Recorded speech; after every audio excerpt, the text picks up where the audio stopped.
अच्छा साथियों, हम गायक कमलेश लाल यादव और साथियों की आवाज में एक कांड के रूप में आप लोगन के बीच में बिरहा भेज रहल बानी। हमके आशा ना पूर्ण विश्वास बा, अगर ये बिरहा के ध्यान से सुनबा, आंख से आंसू आए या ना आए, कलेजा तो पसीज जाएगा। जवाहर फिल्म की ओर से, जिसके डायरेक्टर हमारे बड़े भाई कमलेश यादव जी, विशेष सहयोग आरए इंटरप्राइजेज आदर, जिसके एमडी अश्विनी कुमार शुक्ला जी, परम मित्र हमारे विमलेश यादव, अजीत यादव जी, इस जवाहर फिल्म की ओर से पूरे भोजपुरी समाज को हार्दिक अभिनंदन वंदन करता हूं। क्या कहूं कैसे कहूं, क्या कहूं कैसे कहूं, बिन कहे रह सकता नहीं, ना कहूं का यार बनूं, ये तो हो सकता नहीं। साथियों, जो मैं ये बिरहा गाने जा रहा हूं, शायद न अभी तक आप लोग ने ये बिरहा ऐसा सुना होगा और न ऐसी शर्मसार घटना देखी होगी। जो हमारे प्रदेश में ये जघन्य अपराध हो रहा है, जमाना कभी माफ नहीं करेगा। तो बिरहा की शुरुआत है कैसे लाल।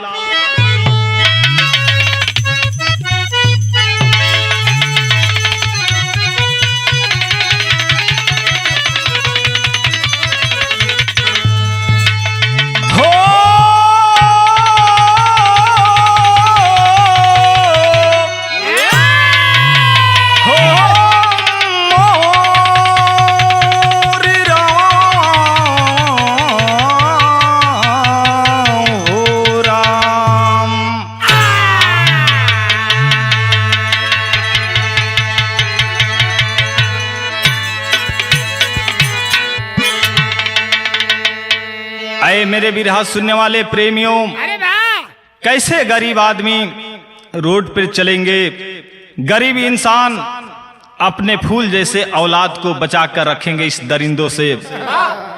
हमारे बिरहा का शीर्षक है हाथरस गैंग रेप कांड उर्फ हवस के दरिंदे। 4 लाइन भूमिका में कवि ने भाव दिया है कैसे लाल।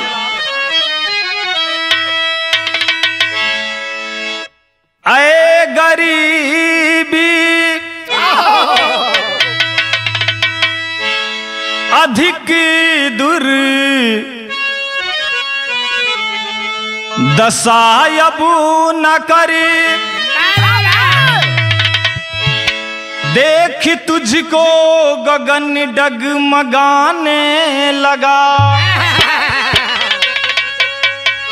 चांद तारों से महफिल उजड़ती रही,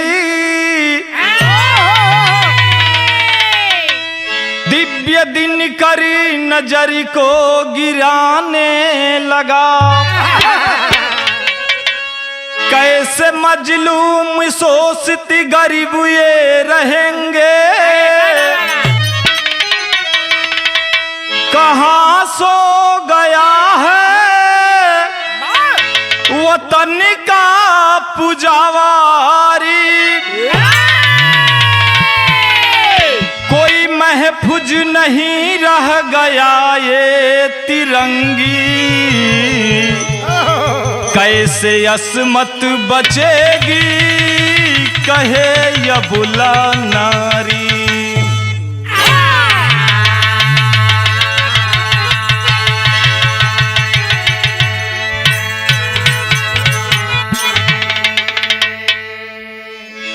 कैसे गरीब आदमी सड़क पे चलेंगे, कैसे अपने फूल जैसे औलाद को इस दरिंदों के हाथ से बचा कर रखेंगे। गौर करेंगे, एक कवाली के टुकड़ा लगल मास्टर कैसे लाल।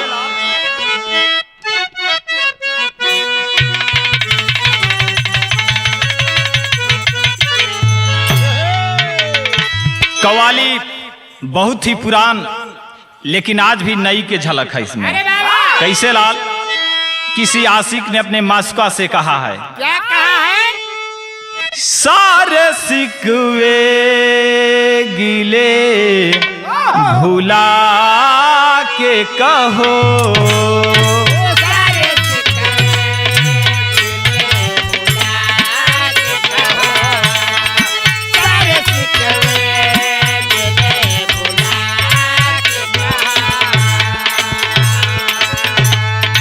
जो भी कहना है मुस्कुरा के कहो, जो भी कहना है मुस्कुरावा के कहो, दिल न तोड़ोगे कसम खा के कहो।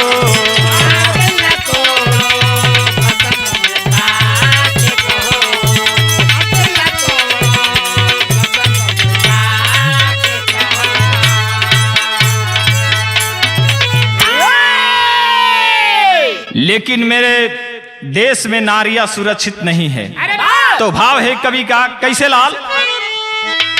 नारियों का कहाँ ठिकाना है, नारियों का कहाँ ठिकाना है, नारियों का कहाँ ठिकाना है।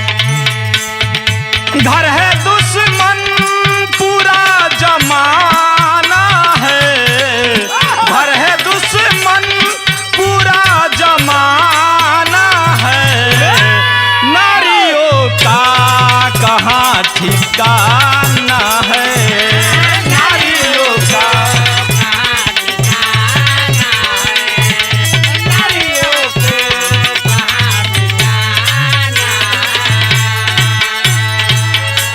है। यही से कहानी की शुरुआत है। नजम के लाइन मास्टर।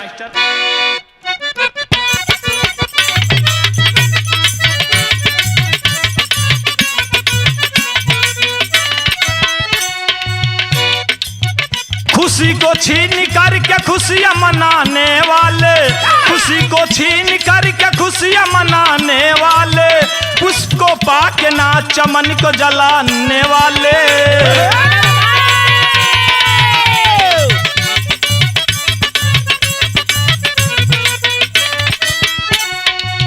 जिला हाथरस बुलगड़ी की एक कहानी है, सभी जनमानस के आंखों में उमड़ा पानी है।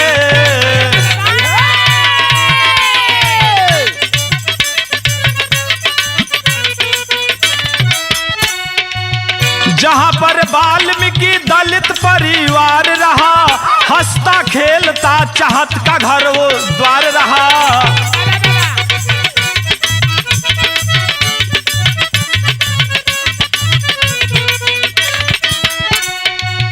होई सयानी बेटी 16 की उमरिया में, आके धस गई संदीप की नजरिया में।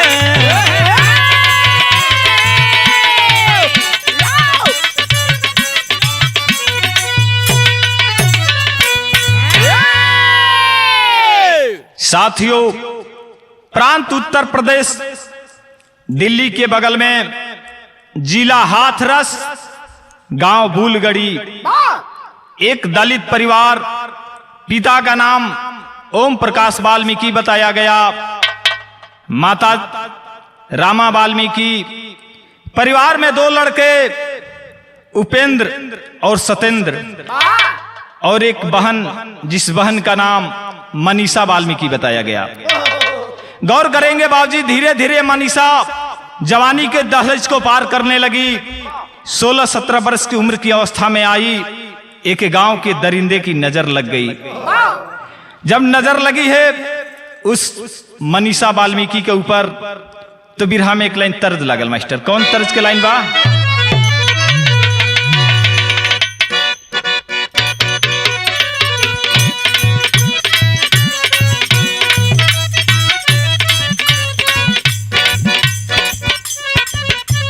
देखा कौनो भौजाई अपने ननद से कहत बे, कौनो देखला सामान कलश की कारे बना देले ना, कहत बे कैसे मास्टर?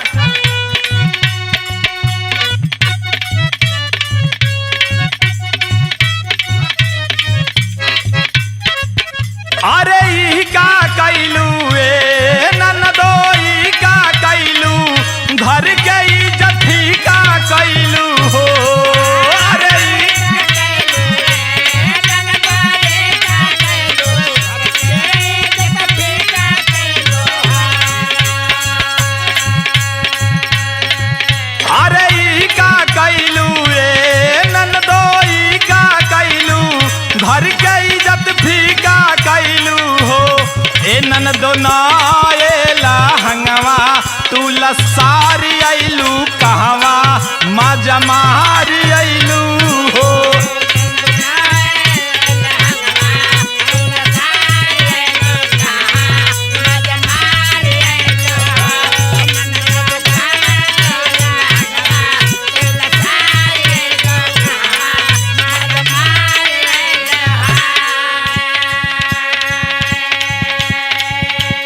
लेकिन वह संदीप दरिंदा मनीषा वाल्मीकि उस गुड़िया को देख करके आवाज दे रहा है, क्या?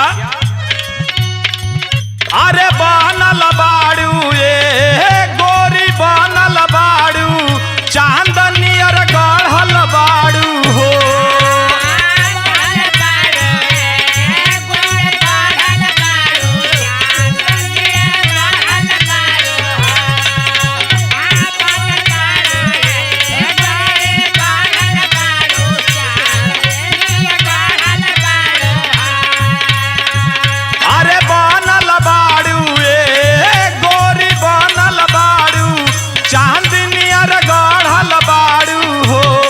गोरी हमारा के पागल तू बनावह तारू जियरा डहकावह तारू हो।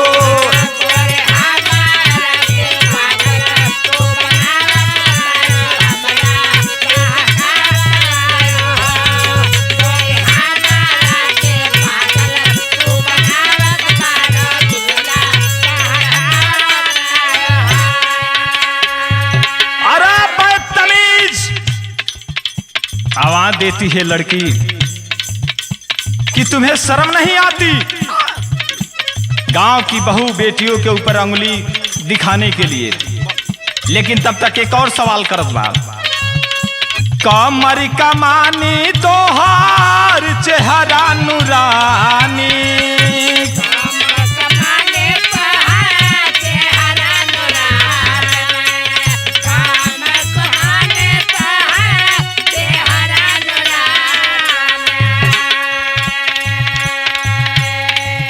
सागर के पानी जैसन लहरे जवानी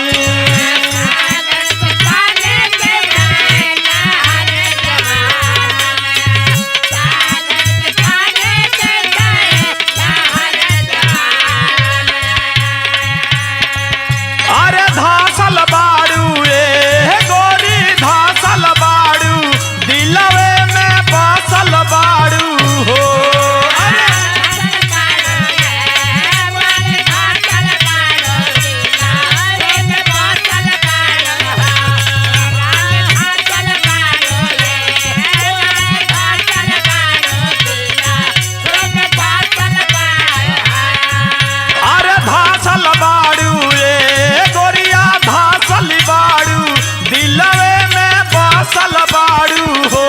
ए गोरी हमारा के पागल तू बनावा तारू जिया डहकावा तारू हो।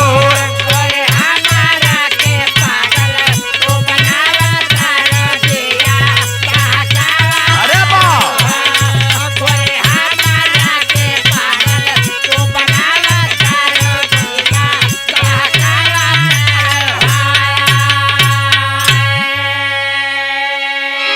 बाप वह ठाकुर का लड़का संदीप ठाकुर छेड़खानी करी दिया। लड़की मायूस होकर के अपने घर को पहुंचती है, जाकर के सारी बात अपने माँ से बता रही है। माँ, ये गांव का दरिंदा हमारा पीछा कर रहा है। रो रही है लड़की। माँ बेटी तुम चिंता मत करो, कुछ दिन बाद तुम्हारी शादी कर देंगे हम लोग, तुम अपने ससुराल चली जाओगी, सारा झगड़ा खत्म हो जाएगा। वह माँ अपने बेटी को समझा रही है। कैसे मास्टर? बिरहा में एक लाइन तर्ज लागल,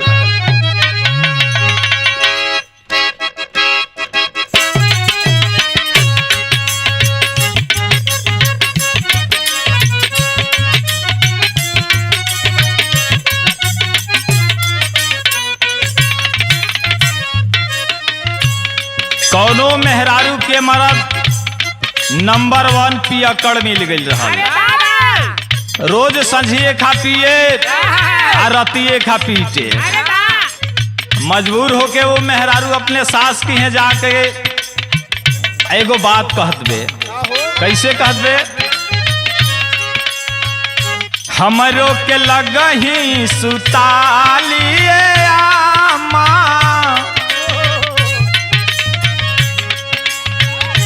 हमरो के लगही सुतालिए आमा, बेटा राउर पी के रोज करे ले डरामा।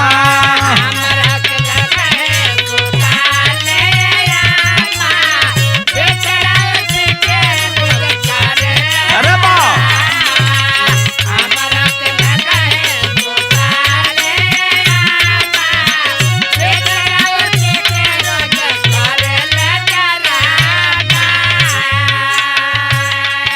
लेकिन गौर करेंगे बाबूजी, एक अमीर आदमी और एक गरीब आदमी में फर्क। गलती किया वो ठाकुर का लड़का, अरे वाह। लेकिन माँ रामा वाल्मीकि अपने बिटिया को समझा रही। कैसे? बेटी के अपने समझावेली माई, बेटी के अपने समझावेली माई, पापी से ही जातिया बचावेली माई।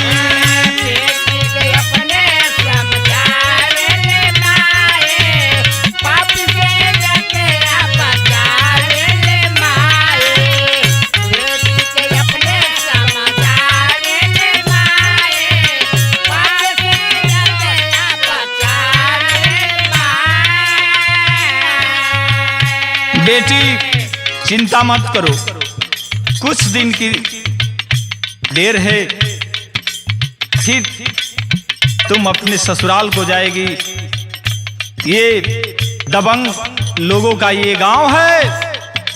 ऐसे भी पेपर पत्रिका से मिला 600 परिवार वहां जनरल लोग हैं, ब्राह्मण और ठाकुर, और मात्र 95 परिवार, 95 घर दलित की बस्ती है। मां समझा रही है एक और बात। कैसे मास्टर? कुछ दिन बाद बेटी से हरा सजैबू,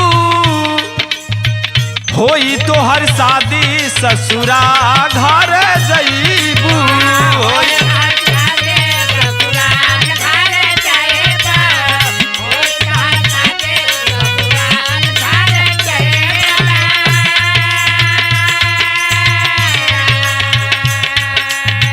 पापा जी से बतिया छिपावेली माई,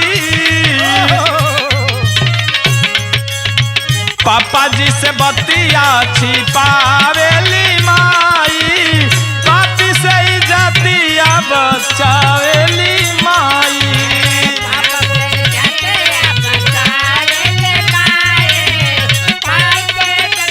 अरे जियो मालिक।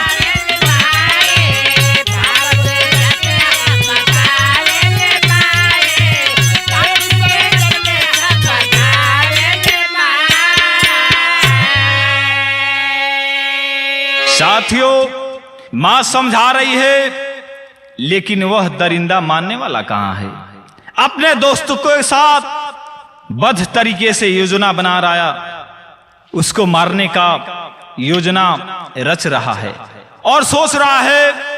उस समय के बाद बिरहा में एक लाइन तरज लगा मास्टर।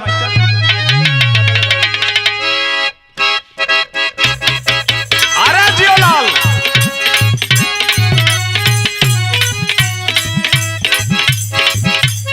कौनो मेहरारू के मरद गावना करा के परदेश से चली गई। ए भैया, मेहरारू के सबसे बड़ दुख तब होला जब मरद गावना करा के बिहाने ट्रेन धके परदेश चल देला।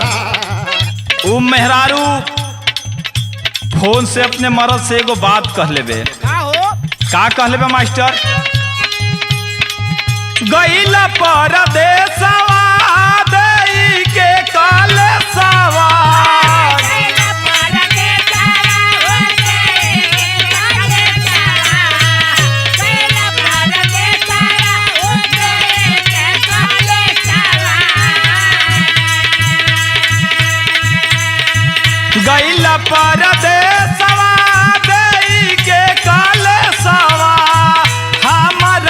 कैलहना विचार, अरे चढ़ली जवानी में बनाई देला टुआरी, भुअरी हमर धरता अचार।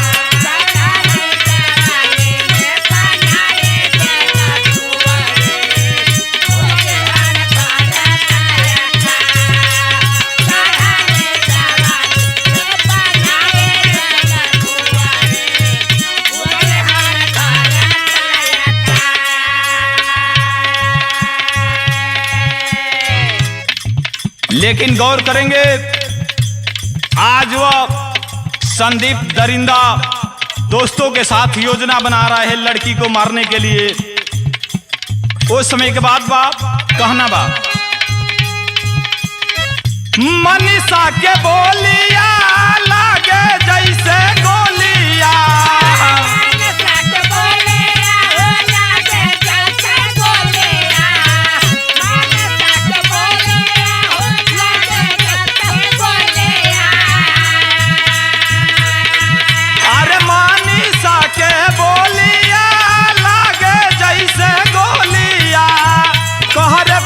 मना में विचार, अरे झुंडावा में गुंडावा बना के घूमे मुंडावा, कहर बद बिटिया पेवार।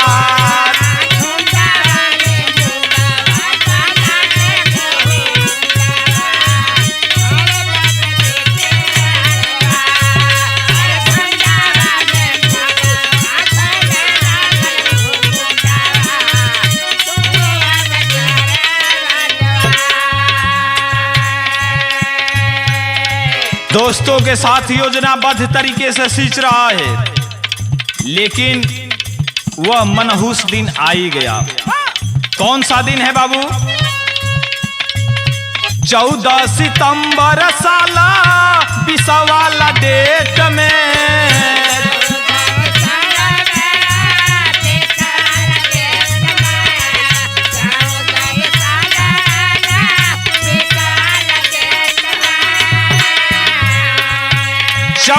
सितंबर सन 2020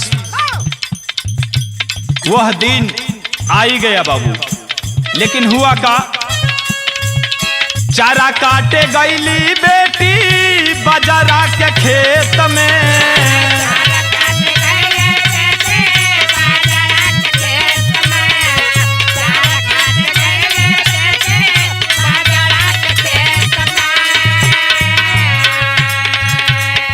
माँ और बेटी चारा काटने के लिए खेत के तरफ चली है।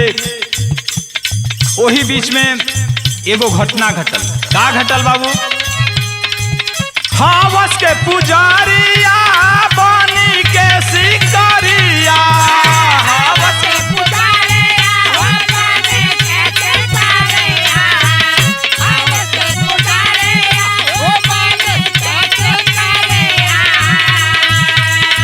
हावस के पुजारिया बनी के शिकारिया, कइल चाहे पपिया शिकार, अरे झुंडावा में मुंडावा बना के घूमे गुंडावा, कहर बद बिटिया पेवार।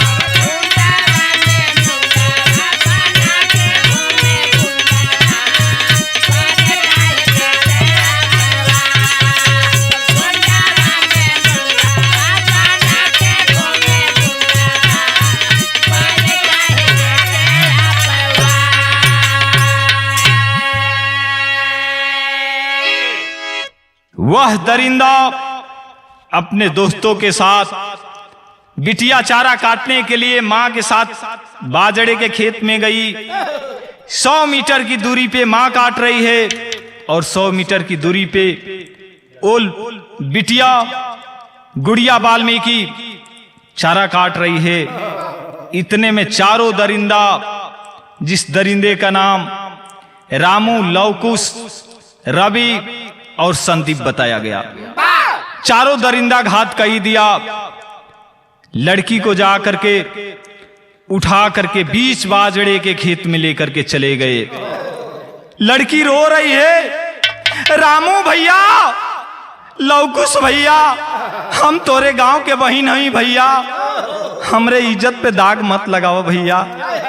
रो रही है लेकिन वो कहां दरिंदा मान रहे हैं।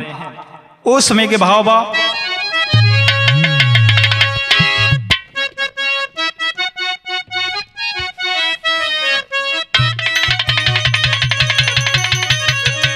रोत बे लड़की आ रो रो के अपने इज्जत के भीख मांगत बे। कैसे मास्टर? कि रोई रोई मानी साकार पापी से रुदाना, रे पापी से रुदाना हो।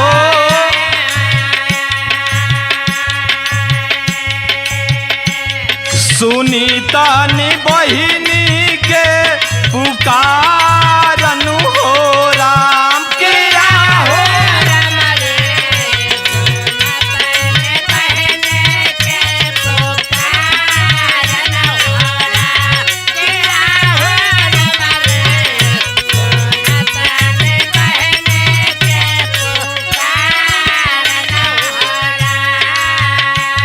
रो रही है वो मनीषा बिटिया। भगवान द्रौपदी के चीर हरण हो गई। भगवान तू आके इज्जत बचौला। आज ये बिटिया के लाज तोहरे हाथ में बा। क्या कर रही है? आव कन्हैया आव द्रौपदी के भैया, रे द्रौपदी के भाई।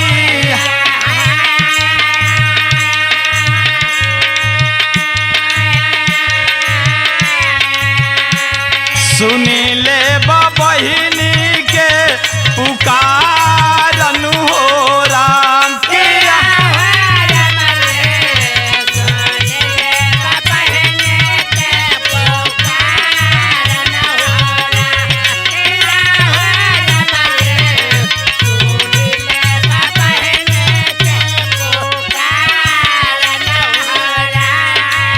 रोवत बे भैया, हम दलित के बेटी हमी, हमरे हाथ के दिहल पानी ना पिए लो, हमरे घर के दिहल खाना ना खिबा। लेकिन ये बिटिया से मजा लेवे में दोष नहीं खेलागत। रो रही है बिटिया और एक बड़ी मूल्यवान बात बताई है। नारी के कीमत आई जाती या बथाती, आई जाती या बथाती या।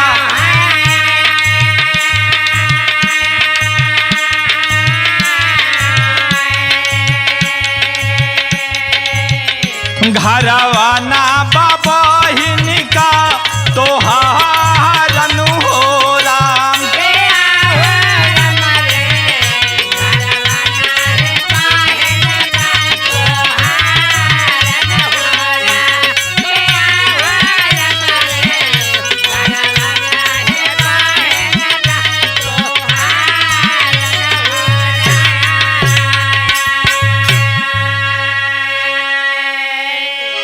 लेकिन बाह रे भगवान, तू भी किसी की जिंदगी लिखते हो, ना जाने तेरी कभी कलम ही टूट जाती है और नींव गिर जाती है, सिर्फ जीभ लगी रहती है। वो दरिंदे आखिर अपना बस में उस लड़की को कर ही लिए, रोती रह गई। लेकिन वह दरिंदे नहीं माने, एक काम किए। उस समय के बाद बाप बिरहा के विदेशिया में भाव है मास्टर कि पपिया बेहोशा भैले, अरे सब मद होशा भैले, अरे मनीषा पे टूटा ले शिकारिया ए बाबूजी।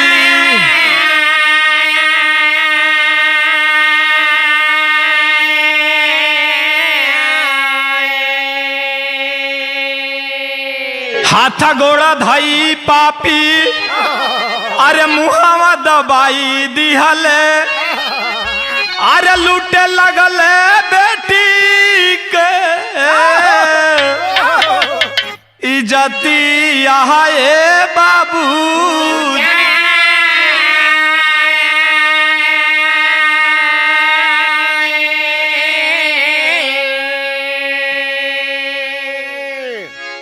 बिटिया की इज्जत को लूट लिए। बाबूजी, बलात्कार तो बलात्कार ही होता है।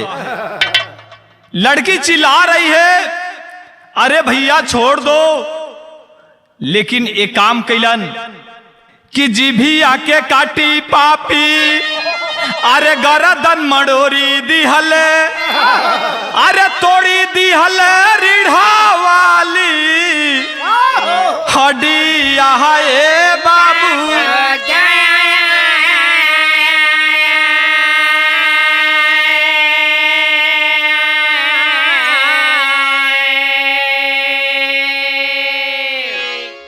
अरे मेरे मित्रों, उस लड़की की जीभ काट ली गई, रीढ़ की हड्डी तोड़ दिए, गर्दन को भी तोड़ दिए, और वह दरिंदे उस बाजरा की खेत में छोड़ कर गए, फरार हो गए। समय बीता, मां धीरे धीरे पहुंची। बेटी कहां हो बेटी? देखते देखते बाजरा के खेत में गई। अरे बाप रे बाप, बेटी की दशा देख करके मां उसी बाजरे के खेत में बेहोश हो जाती है। किसी तरह आनन फानन में गांव वालों के सहयोग से उस लड़की को अलीगढ़ के जेल अस्पताल में ले गया। वहां काम नहीं बना तो उस लड़की को दिल्ली के सफदरजंग अस्पताल में भर्ती कराया गया। मां पहुंची वहां, एक बार मेरी बेटी से मिलवा दीजिए, शायद मेरी बेटी कब मर जाएगी। लेकिन पता चला कि वहां से भी डॉक्टर भगाने की कोशिश कर रहे थे। अंतिम मिलन है मां और बेटी का। मां रिक्वेस्ट कर रही है, डॉक्टर साहब एक बार मेरी बिटिया से मिलवा दीजिए। गई है, बेटी और मां की जैसे ही नजर मिली, अरे मेरे विरहा सुनने वाले प्रेमियों, दोनों की आंखें छलछला उठी। बेटी मां, अब हम बचब ना माई, डॉक्टर से कही कि हमके जहर के सुई दिलवा दे, ये दुनिया के छोड़ के माई चल जाए रे माई, अब हम बचब ना। रो रही है वो बिटिया और एक मां से बात कर रही है। बिरहा में एक लाइन तरज बा मास्टर,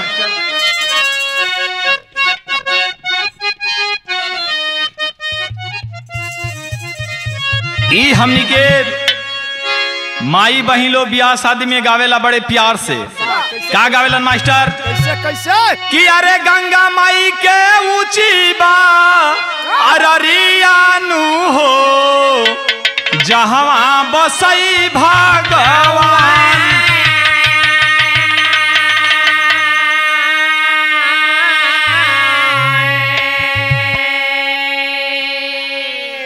बेटी रो रही है मां को देख करके और आवाज दे रही है कि अरे देखी माई के करेली रुदानावानु हो, जनवा बची ना हमार।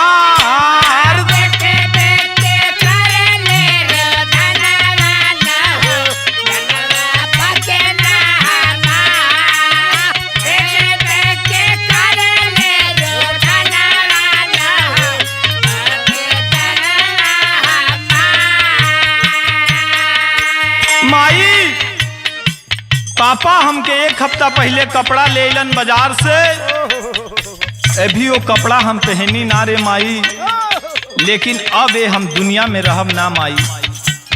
बताओ बे, हम के ले अइलन पापा किनी के बसनावा,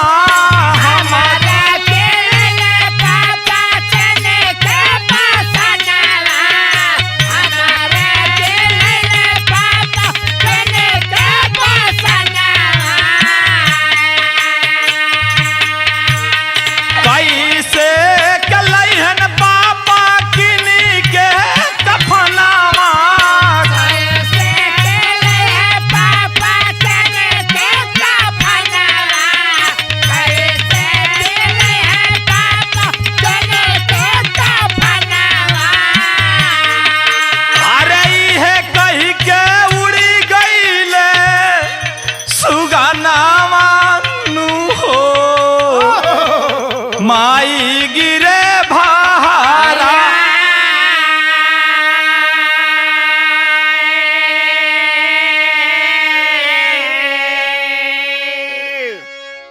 इतना ही तो कहने की देर थी बाबूजी, उस बिटिया के पंख पखोड़े उड़ गए, इस दुनिया को छोड़ करके माँ। बाबूजी वह बिटिया चल बसी। माँ रो रही है, बेटी अरे बेटी अब हम जियब नाम, तू हमके छोड़ के चली गईलू, हम घरे जाई तुहार बड़का भैया छोटका भैया पुछियन, अरे बेटी हम का जवाब दे, तू तो छोड़ के चली गईलू। उस समय के बाद बा बिरहा के टेरी में कहना बा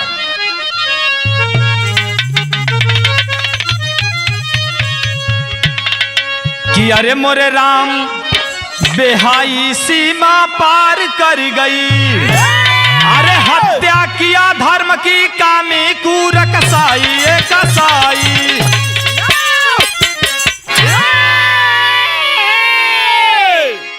माँ रो रही है वो सफदरजंग अस्पताल में और एक आवाज दे रही है। बिरहा में एक लाइन तरस बा मास्टर कौन,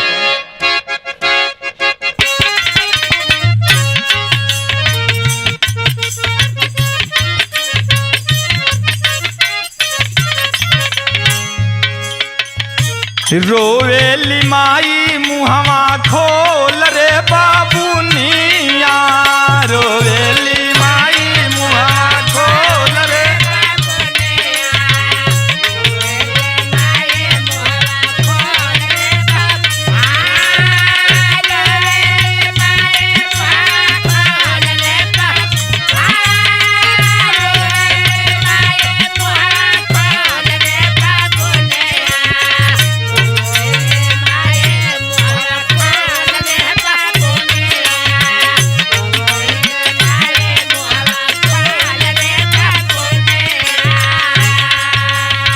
माँ रो रही है। बिटिया एक ही बात के शंका बा, कौनी बात के, पूछी है दुलार घरवा हम का बतावाई,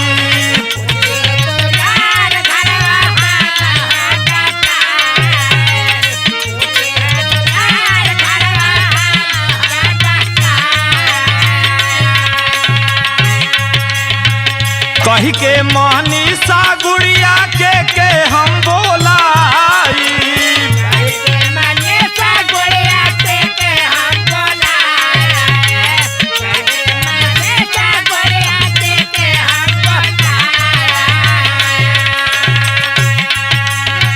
हमरा के कैलू डम डोल रे बाबूनिया की डोल रे बाबूनिया, रोवेली माई मुहवा खोल रे बाबूनिया।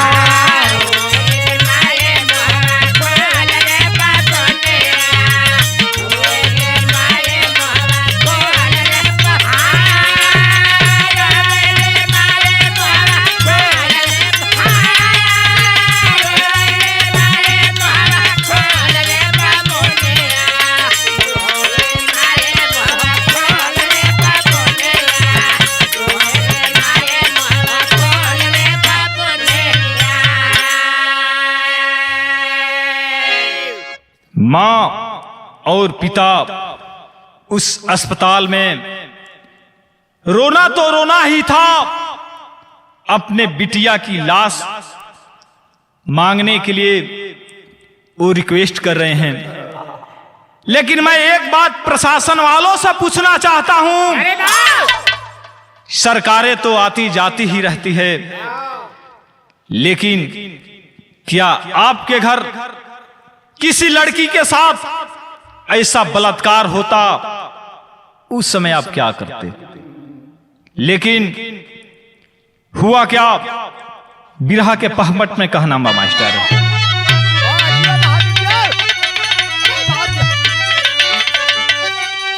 अरे रोवे माई बाबू अब पगलाई छाती फाटेली, आ एक बार दे साहब मुंह दिखाई छाती फाटेली,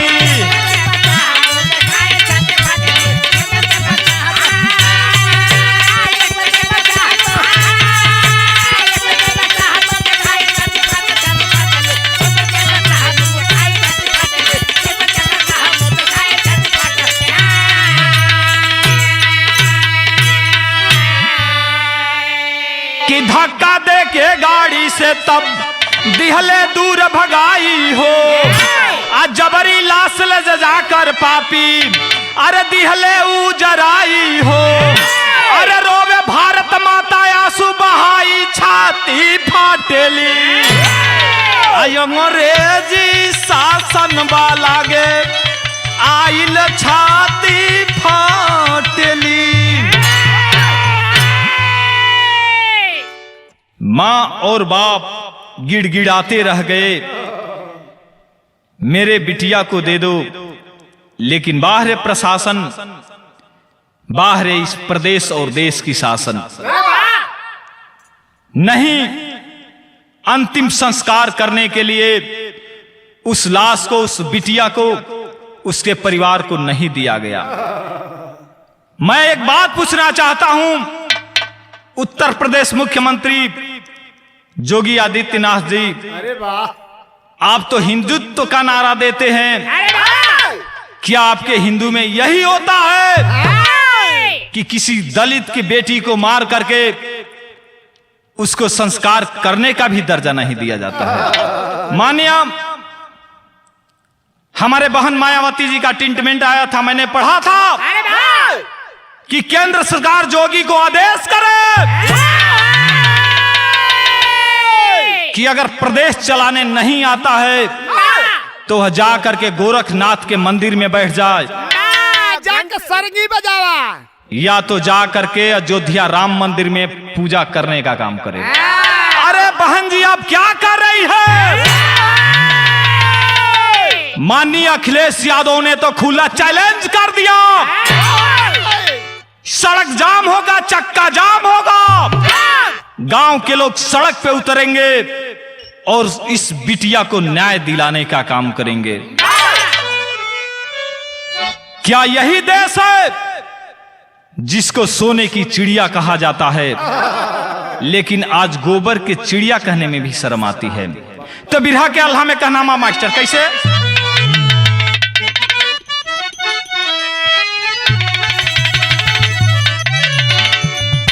कि रहले गुलामिया में अरे जबकि वतनवा भैया,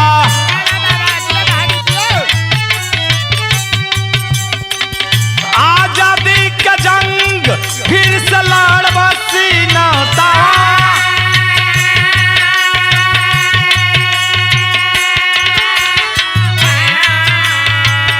हंस के चढ़ गईले बीरा फसिया के ऊपर आ भैया,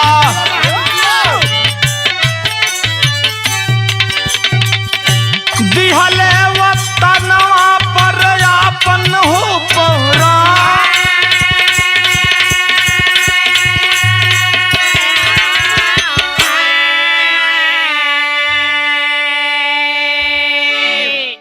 हमारे देश के क्रांतिकारी एक एक लहू के बूंद से इस देश को, वतन को सींचा है, लेकिन आज क्या हो रहा है? एक दलित परिवार के साथ कहना है कि गरीबन के खातिर साहब रहले अम्बेडकर बाबू, सोचिए के आपन ऊ बनवले संविधान,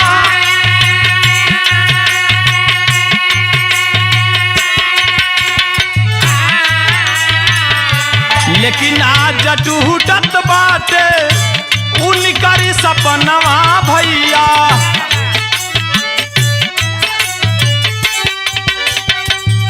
नफरत के आग में जरेला हिंदुस्तान।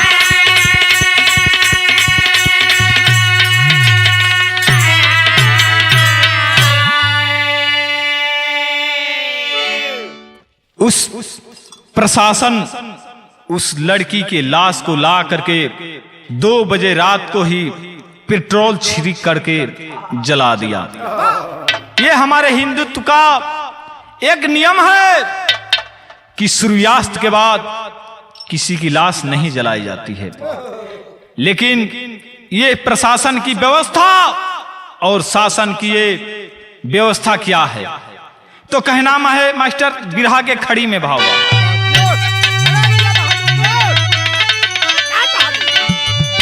कि अरे कामी दूर तारी जाई है फांसी पर झुलाई हो तब बिटहिनियन के, अरे असुआ पोछाई हो तब बिटहिनियन के।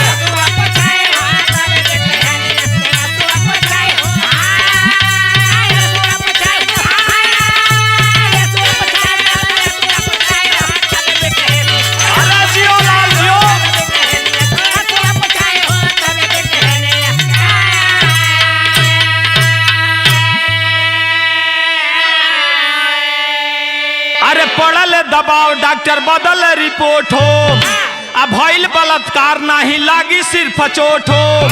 अरे चरक धनवंतर तब रोवे भी लखाई हो तब बिटहिनियन के। डीजीपी महोदय का ट्रीटमेंट आया था कि उस लड़की के साथ बलात्कार नहीं किया गया है। तो एक जनजन की आवाज है उस दलित की बिटिया के लिए, क्या कि चारों ओर से आवत बाटे एक ही आवाज हो, अरे केहू ना सुरक्षित बाटे कहेला समाज हो।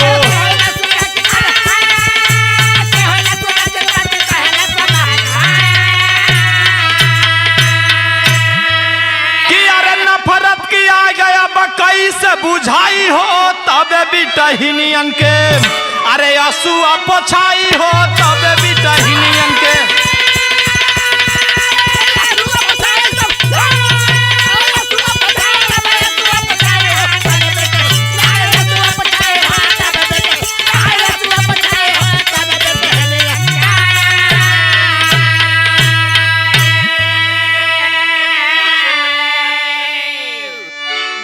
अरे मेरे मित्रों, अभी तक उस परिवार को न्याय नहीं मिला, तो अंतिम प्रमाण कहना है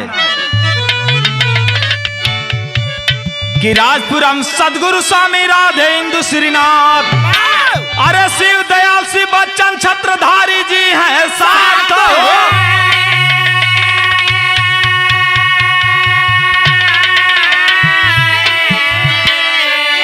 कि अरे मोरे राम बेहाई सीमा पार कर गई, अरे लेखनी परशुराम सदगुरु स्नेह लगाई, बेहाई सीमा पार कर गई।